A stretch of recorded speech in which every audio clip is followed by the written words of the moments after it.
Chicken fry ఎలా చేసుకోవాలో చూసేద్దాం. దానికోసం స్టవ్ మీద ప్యాన్ పెట్టుకొని 2½ టేబుల్ స్పూన్ ఆయిల్, ఆవాలు యాడ్ చేసుకొని చిటపటలాడిన తర్వాత సన్నగా కట్ చేసుకున్న ఆనియన్స్, కరివేపాకు రెమ్మలు యాడ్ చేసి 3/4 కేజీ చికెన్ యాడ్ చేసుకొని ఇదంతా కూడా బాగా కలిసేలాగా కలిపేసుకొని ఉప్పు, పసుపు కూడా యాడ్ చేసి ఇదంతా బాగా ఫ్రై చేసుకుందాము.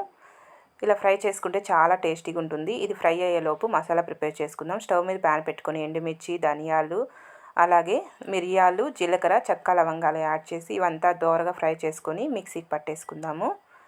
ఈ విధంగా మిక్సీకి పట్టుకొని పక్కన పెట్టుకొని ఇది చికెన్ని మూత పెట్టి మధ్య మధ్యలో ఇలా తిప్పుకుంటూ కుక్ చేసుకొని అల్లం వెల్లుల్లి పేస్ట్ ఫ్రెష్గా దంచుకున్నది యాడ్ చేసి ఇది కూడా బాగా కలిపేసుకొని బాగా ఫ్రై చేసుకుందాం ఒక 20 నిమిషాల పాటు. ఇక్కడ చూసారు కదా, ఈ విధంగా చక్కగా ఫ్రై అయిపోయింది మనకి చికెన్ అంతా.